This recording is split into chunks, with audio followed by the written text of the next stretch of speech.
बच्चियों के साथ बलात्कार जैसी घिनौनी हरकतें हो रही हैं। महाराष्ट्र में लॉ एंड ऑर्डर की जो हालत है वो बद से बदतर होती जा रही है। ऐसे आरोपियों को त्वरित कानून में ऐसी व्यवस्था लानी चाहिए कि 2, 3, 4 महीने में इनको या तो फांसी पे लटका दिया जाए। बोलेंगे इनके ऊपर, इनको तो खुलेआम फांसी देना चाहिए। कहीं ना कहीं मैं पूरी तरह से कानूनी व्यवस्था को ही मानता हूं, क्योंकि जब तक इंसान के अंदर डर नहीं होगा तब तक वो ऐसे कृत्य करने से पहले 100 बार सोचेगा नहीं। साजिश है और सोची समझे साजिश के तहत ये काम हुआ है। इसमें नाबालिग जैसा नहीं, कानून इतना सख्त होना चाहिए कि इनके परिवार का राशन कार्ड, आधार कार्ड और जितने भी बैंक खाते हैं सारे सील कर देने चाहिए। पूरे परिवार को रोड पे लाना चाहिए।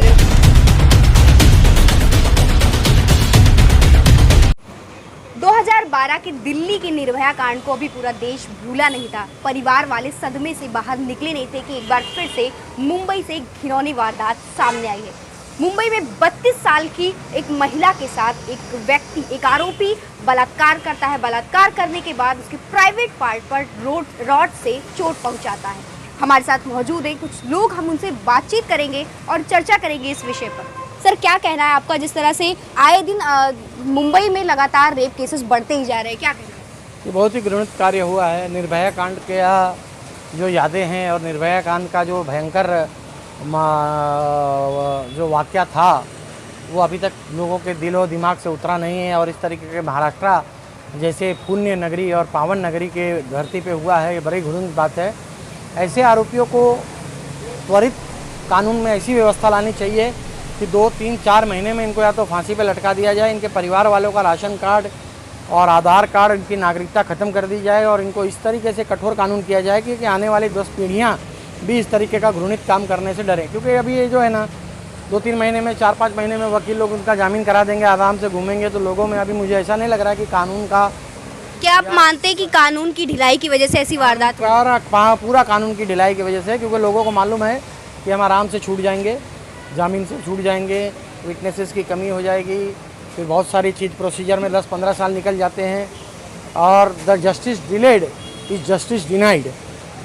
किसी ने एक अच्छा वाक्य कहा है कि जो आपको justice delayed is justice denied, मतलब इंसाफ को अगर आप विलम्ब करते हो तो एक प्रकार से वो इंसाफ को नकारा गया है, इंसाफ नहीं दिया गया है। वो जो हुआ है, जो हिस्सा, वो निंदनीय हिस्सा है।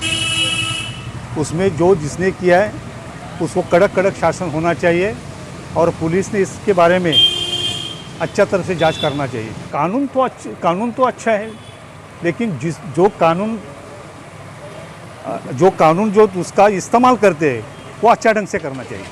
ऐसे आरोपियों को किस तरह की सजा देनी चाहिए?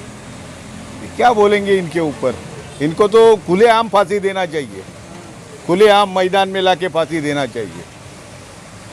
दिल्ली के निर्भया कांड के बाद जो आरोपियों को काफी समय लगा इंसाफ दिलाने को परिवार वालों को, लेकिन क्या आपको लगता है इस बार जो ये कांड हुआ है, आरोपी पकड़ तो गया है लेकिन इंसाफ किस तरह की मिलेगी? इंसाफ मिलेगा ही नहीं जल्दी, उसको भी टाइम लगेगा, उसको भी बहुत टाइम लगेगा। इनको इंसाफ जल्दी मिलने वाला है ही नहीं। यही चलते रहेगा जब तक कानून बदली नहीं होता है, तब तक यही चलते रहेगा। मुंबई में अभी एक बार फिर से निर्भया कांड जैसी वारदात सामने आई, क्या कहना है आपका? देखिए, सबसे पहले तो मैं ये जो दुखद घटना हुई है उस लड़की के घर वालों की तरफ से एक भावपूर्ण श्रद्धांजलि दिला चाहता हूँ और भगवान से मनाता हूँ कि उनको ताकत दे इस दुखद घड़ी में। देखिए, मेरा इतना ही कहना है कि निर्भया कांड जो हुआ उसके बाद से लगभग 5 से 6 साल लगे उन आरोपियों को सज़ा देने में, राइट। तो होता क्या है कि इस तरह के जो आरोपी हैं उनकी जो मानसिकता है, उनके दिमाग में यही होता है कि चलो कर लेते हैं, हमारे पास तो भारत की कानून व्यवस्था है जो आराम से अपना समय लेके हमें देगी, तो उनके अंदर डर नहीं है। तो मेरा यही कहना है कि जो कानून का डर है वो बहुत ज़रूरी है। इस केस के बाद भी अगर एक बहुत कड़क कानून निकल के बाहर नहीं आता, कहीं ना कहीं आप भी मानते हैं कि कानून की ढिलाई? जी, कहीं ना कहीं मैं पूरी तरह से कानूनी व्यवस्था को ही मानता हूँ, क्योंकि जब तक इंसान के अंदर डर नहीं होगा तब तक वो ऐसे कृत्य करने से पहले 100 बार सोचेगा नहीं, है कि नहीं? उनके अंदर डर ही नहीं है, इसलिए वो करते हैं काम। तो मेरा एक ही रिक्वेस्ट है पूरे सरकार से, सभी दलों से, कि आप हाथ जोड़ के मेरी विनती है, हमारे घर में बहन बेटियाँ आपके घर में भी हैं, सबकी सुरक्षा के लिए आप ऐसा कानून बनाइए जिससे आने वाले टाइम पे अपराधियों की रूह कांप जाए, ऐसा कर्म करने से पहले, सोचने से भी पहले। बार बार कानून अलग अलग बनाए जाते हैं लेकिन आरोपी जो है वो मानने को तैयार नहीं। ऐसी कई वारदातें सामने आती थी, क्या कहना? नहीं, मेरा नहीं मानना है कि अब तो कोई भी ऐसा कानून बना गया है जिससे एटलीस्ट मैं कह सकूं एज ए इंडियन कि बहुत ही कड़क कानून बनाया गया। मुझे तो नहीं लगता अभी तो कोई ऐसा कानून बनाया गया। आप बताइए अगर बनाया गया है तो। मैं तो सारी पार्टियों को, यहाँ तक कि बीजेपी तो और कांग्रेस दोनों को कहता हूँ कि नाकाम रही हैं। आप इतने दिन से आपके पास इतने केसेस आए हैं, आप एक कड़क कानून नहीं बना सकते? क्या प्रॉब्लम आ रही है आपको एक कानून बनाने के लिए? रेप की बात हो रही है ना, इसमें आपको कौन सा घाटा जा रहा है? अगर आप कानून बना देंगे तो क्या आपकी पार्टी का नाम खराब होगा? शर्म आनी चाहिए हमारे देश की राजनीतिक पार्टियों को कि अभी तक कानून नहीं बना सके।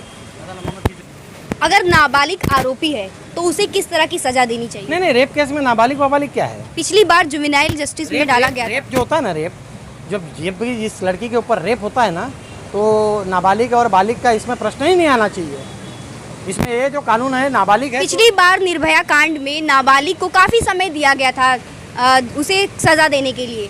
नहीं, नाबालिग के अंदर देखिए, नाबालिग वगैरह से कोई शब्द ये रेप केस में या इसमें नहीं होना चाहिए, क्योंकि ये जो है ना सोची समझी साजिश है और सोची समझी साजिश के तहत ये काम हुआ है। इसमें नाबालिग जैसा नहीं, कानून इतना सख्त होना चाहिए कि इनके परिवार का राशन कार्ड, आधार कार्ड और जितने भी बैंक खाते हैं सारे सील कर देने चाहिए, पूरे परिवार को रोड पे लाना चाहिए। और जब ऐसा डर और दहशत का माहौल जब ये आरोपियों में रहेगा तब जाकर के देश का कानून सुधरेगा।